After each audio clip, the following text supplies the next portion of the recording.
గంగాతరంగరమణీయజటాకలాపం గౌరీ నిరంతర విభూషితవామభాగం నారాయణ ప్రియమనంగమదాపహారం వారాణసీపురపతిం భజ విశ్వనాథం భజ విశ్వనాథం. అగస్త్య మహర్షికి కుమారస్వామి దండపాణి యొక్క అనుగ్రహము లేకపోతే మానవమాత్రుడెవ్వడు కాశీక్షేత్రంలోకి అడుగు పెట్టలేడని చెప్పాడు. కాబట్టి నేను కూడా ఎంత దూరంగా ఉన్నా నిరంతరం దండపాణికి నమస్కరిస్తానన్నాడు. భక్తులందరూ ఇది దృష్టిలో పెట్టుకుని దండపాణికి వినయంతో నమస్కరించండి. దండహస్తాయ నమః హరికేశాయ నమః అని ఆ మహానుభావుని తలుచుకుంటే మనం కాశీలో హాయిగా ఉండొచ్చు. శివుడికి వారు రూపమని పేరు అన్నమాట. ఇది విన్నాడు అగస్త్యుడు. చాలా సంతోషం. ఈ శివాలయంలో విశ్వేశ్వరాలయంలో జ్ఞానవాపి అని పేరు కలిగిన ఒక నుయ్యి ఉంది. వాపి అంటే నుయ్యి, జ్ఞానమును అందించే నుయ్యి గనక ఆ నూతిని జ్ఞానవాపి అంటారు. చాలా అగాధంగా ఉంటుందండి ఆ నుయ్యి. ఈసారి వెళ్ళినప్పుడు చూడండి. వేదవ్యాసుడు పురాణం చెప్పిన వ్యాసపీఠం, జ్ఞానవాపి నందీశ్వరుడి దగ్గర ఉన్నాయి. నిజానికి ఒకప్పుడు నందీశ్వరుడికి ఎదురుగుండా ఉండేది కాశీ విశ్వేశ్వరాలయం. దాన్ని ముస్లింలు పడగొట్టేసి సర్వనాశనం చేసేసి ఔరంగజేబు కాలంలో అవతల మసీదు కట్టేశారు. ఇప్పుడు నందికి ఎదురుగుండా సెక్యూరిటీ అనే పేరుతో ఇనపతీగలు కట్టి అవతల వైపు మసీదుకి కాపలా కాస్తున్నారులేండి కాలప్రభావం వల్ల.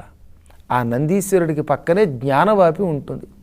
ఒక పరమ పవిత్ర క్షేత్రం ధ్వంసం అయిపోయి కొన్ని మిగిలై శిథిలమైంది కొంత.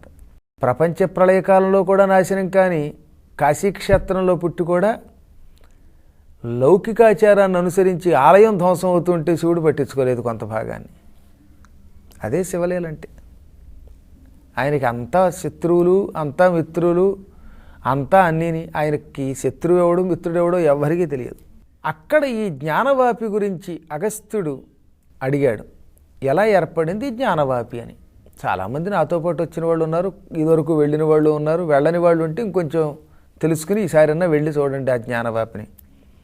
అదొక అద్భుతమైన నుయ్యి. ఆ నుయ్యి ఎలా వచ్చిందో తెలుసుకుందాం. ఒకప్పుడు శివుడికి తాండవ నృత్యం చెయ్యాలనిపించింది. ప్రపంచ ప్రళయకాలాల్లో ఆడుతూ ఉంటాడు, సంతోషం వస్తే ఆడుతూ ఉంటాడు. లోకానికి ఎవడైనా దుర్మార్గుడు హాని చేస్తే కూడా ఆయన గొప్పగా తాండవం ఆడతాడు. ఒకనాడు పరమేశ్వరుడు సృష్టి ఆరంభకాలంలో వికటాట్టహాసంతో తధీంధీంతనన అంటూ లోకాలు కదిలిపోయేలా తాండవమాడాడు. పాదాభిహతి సప్త పాతాళములతోడ ఉర్వీకటాకముర్రూతలుగా నిర్భరతరా జటా నికురుంబకంబులు చదరి బ్రహ్మాండంబు చెంపవెట్ట బాహార్గళాస్తంభ పరివర్తనంబుల దిక్చక్రవాళం బుత్రెవిపడగా వితత నిశ్వాసమారుత ఘట్టనంబున పృథ్వీధరంబులు పెల్లగిల్ల ఢమరుఢాన్నాదముల సముద్రములు కలగా ఆరభటి వృత్తి తాండవం భవధరిల్చే ప్రళయవేళ మహాకాల భైరవుండు కాళరాత్రి కుచంబులు గగురు పడవా.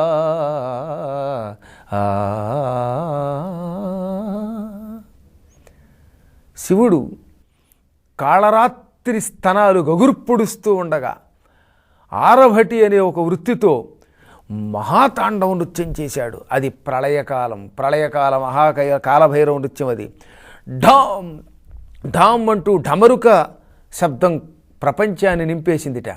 ఆ నృత్యం చేస్తున్నప్పుడు చేతిలో ఉన్న ఢమరుకాన్ని డుబుకు డుబుకు డుబుకు డుబుకు అని వాయిస్తుంటే అందులోంచి ఢామ్ ఢామ్ అని పెద్ద శబ్దాలు పుట్టి సప్త సముద్రాలు ఒకదానితో ఒకటి కలిసిపోయాయి. సృష్టి కదిలిపోయింది.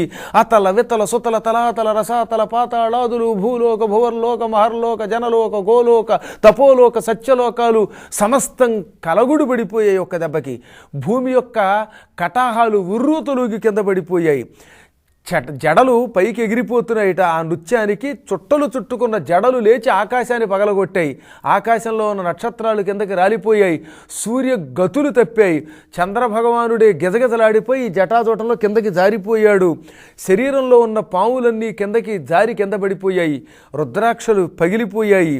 ఈ అప్పుడప్పుడు భుజాలు కొట్టుకుంటూ ఉంటే 10 చేతులు తగిలి అదొక పెద్ద బాంబులు పేలిన శబ్దాలు పుట్టుకొచ్చింది. ఆయన మధ్య మధ్యలో పరిభ్రమణం చేస్తూ ఉంటే దిక్కులు మారుమోగిపోయాయి. ఈ విధంగా భువన బ్రహ్మాండములను గదగదలాడిస్తూ శివుడు ఘోర నృత్యం చేశాడు. అదిగో ఆ నృత్యాన్ని తాండవ నృత్యం అంటారు. ఆయనతో పాటు గిరిరాజపుత్రిక పరమేశ్వరీదేవి కూడా కలిసి నృత్యం చేసింది. అలా తాండవం ఆడి ఆడి ఆడి శివుడు అలిసిపోయాట. అలిసిపోవడం ఆయన అలసినట్టు నటించాడు. అలిసి పార్వతీ, ఈ మహానృత్యం చేశాను, ఈ నృత్యం వల్ల నాకు అలసట కలిగింది, దాహం అన్నాడు. ఏది దాహం? ఈయన శిరస్సులో ఉన్న గంగ కూడా ఎండిపోయింది ఈ నృత్యానికి. ఇప్పుడు మంచినీళ్ళేవి? ఆయన తీయని నీరు కావాలి, నాలుకకి రుచి కలిగిన నీరు కావాలి, దాహం తీరే అంత నీరు కావాలి. ఏది నీరని తిరిగి తిరిగి కాశీ వచ్చాడు. ఈ మహాభైరవుని అకాండ తాండవం ఎందుకు వచ్చిందో ఎవరికీ తెలియదన్నమాట. వీటినే క్షుత్తు, పిపాస, జర, మరణం, శోకం, మోహం అనే 4ంటికి మూల కారణం అంటారు. శివుడు తాండవ నృత్యం చేస్తే అందులోంచి జర పుట్టింది, ముసలితనం పుట్టింది, మరణం పుట్టింది, శోకం పుట్టింది. ఇదంతా నాకు కావాలి, నేను, మా ఆవిడ, మా అబ్బాయి, మా అమ్మాయి, నా కొంప, నా గోడు, నా తిండి అని ఒక వ్యామోహం పుట్టింది. ఓ పక్కన దుఃఖం, మరో పక్కన మోహం.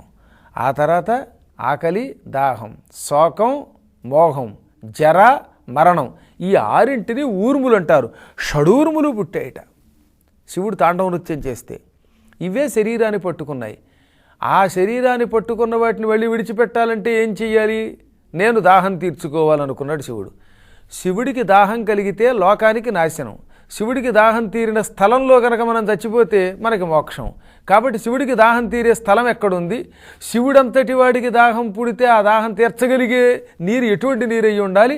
ఆ స్థలానికి వెళ్ళి ఆ నీరు తాగిన మానవులకి ఈ షడూర్ములు కూడా తొలగిపోతాయని చెప్పడానికి శివుడు వెదకి వెదకి వెదకి ఇదిగో పరమ పవిత్రమైన అవిముక్త హట్టభూమి అయిన వారాణసీపురానికి, కాశికాక్షేత్రానికి వేంచేశాడు. ప్రళయకాలంబునందును పసిమి చెడక నిలిచినది కాశికాపురమకా నిశ్చయించి అరిగనీశానుడను సమాహ్వయముదాల్చి ఘన పిపాసార్తి అంధకదనుజ వైరీ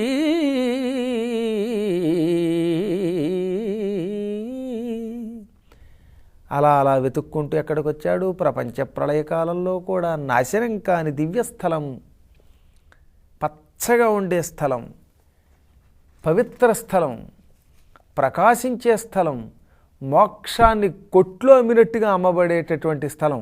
సాధారణంగా దుకాణాల్లో శనగపప్పు, కందిపప్పు ఇలాంటివి అమ్ముకుంటారు. ఇంకేవైనా వస్తువులు అమ్ముతారు తప్ప మోక్షం ఎవడని అమ్ముతాడా?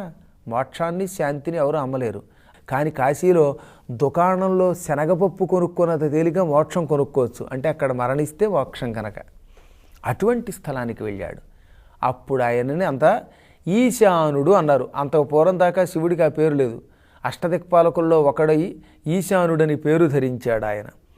మహాదాహంతో అక్కడికి వెళ్ళాడు. ఆ సమయంలో కాశీకి వెడితే దాహం తీర్చుకుందామంటే ఎక్కడా అప్పటికింకా గంగ రాలేదు కదా. ఆకాశంలో మబ్బు తునకలేదు, ఉరుము అనే మాటే లేదు, పిడుగులు పడ్డమే లేదు, మంచి నీరు రాదు. ఎలా? మేఘాలంటూ ఉంటే వర్షిస్తాయి. మేఘం లేదు, మెరుపు లేదు, పిడుగు లేదు, ఉరుము లేదు, ఇహి లేదు. ఇంకక్కడ నీరు ఎక్కడ దొరుకుతుంది? శివుడికే మంచినీళ్ళు దొరకలేదట. గంగాదేవిని నెత్తి మీద పెట్టుకుని గంగాధరుడిని పేరు పొందిన పరమాత్ముడికి కూడా చుక్క మంచినీళ్ళు లేకపోయాయి. సంసార సస్య బీజములకూషర భూమి నిర్వాణ లక్ష్మికి నిలువనీడా అల్లు నేరేడు దీవి కవతంస కుసుమంబు కామధేనువు ముక్తి కాములకును వికరణ స్థానంబు విశ్వనాయకునకు కళ్యాణములకు ఆది కారణంబు కట్టుకంబముడుంఠి గంధద్విపమునకు ప్రణవాక్షరము పరబ్రహ్మమునకు ఎద్ది ఆకాశికాపురికే గుదిల్చే పసిడి లాతాపు గోలయు పల్ల జడలు అసిత గళమూలమును త్రిశూలాయుధంబు చాలా నొప్పంగా తపసి వేషమున హరుడు. కాశికాపురం అంటే ఎటువంటిదో అద్భుతంగా వర్ణించాడు శ్రీనాథ కవి సార్వభౌముడు. సంసారం అనే ఒక పంట పైరు మొలకెత్తే విత్తనానికి చవిటి బీజంట. అంటే అర్థమైందా మీకు? ఒక విత్తనం మంచి భూమిలో వేస్తే టక్కున మొలకెత్తుతుంది. ఓ మామిడి టెంక ఉంది, మంచి భూమిలో పాతి నీళ్లు పోస్తే కొద్ది రోజులకి మామిడి టెంకలో నుంచి మొక్క వస్తుంది. ధాన్యం పట్టుకెళ్ళి మంచి పంట పొలంలో జల్లి దున్ని జల్లి నీరు పెడితే మొక్కలు వస్తాయి.